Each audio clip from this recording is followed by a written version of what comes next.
बिस्मिल्लाहिर्रहमानिर्रहीम। सुनन इब्न माजा जी हदीस नंबर 1748। रसूलुल्लाह सल्लल्लाहु अलैहि वसल्लम जन इरशाद फरमायो, अस्साइमु इदा उकिल इंदहु अत्ताआम सल्लत अलैहिल मलाइकतु। कंहिं रोज़ेदार के साम्हूं जॾहिं को माण्हू कुझु खाए ऐं पीए, उहो रोज़ेदार उन ते सब्र करे त अल्लाह जा मलाइक उन रोज़ेदार जे हक़ में दुआ कंदा। यानी हिकु इंसानु रोज़ेदार हुजे ऐं उनखे साम्हूं ॿियो को इंसानु खाए पीए, ॿिए जो रोज़ो न हुजे, त उन रोज़ेदार खे साम्हूं जॾहिं खायो पियो वञे पण उहो रोज़ेदार उन ते सब्र करे त अल्लाह जा मलाइक उन रोज़ेदार लाइ दुआ कनि था। इहो हिकिड़ो रोज़ेदार लाइ करे वॾी शर्फ़ ऐं इज़त जी ॻाल्हि आहे। ॿिए हदीस आहे, उन में हिकु मसइले जी वज़ाहत आहे। उहा हदीस सुनन इब्न माजा जी आहे, हदीस नंबर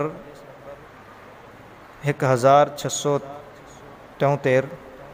रसूलुल्लाह सल्लल्लाहु अलैहि वसल्लम जन इरशाद फरमायो, मन अकल नासियन व हुव साइमुन।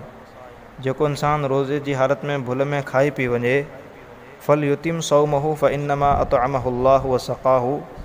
त उन खाइण सां पीअण सां, भुल में खाइण पीअण सां उनजो रोज़ो फ़ासिद कोन थींदो।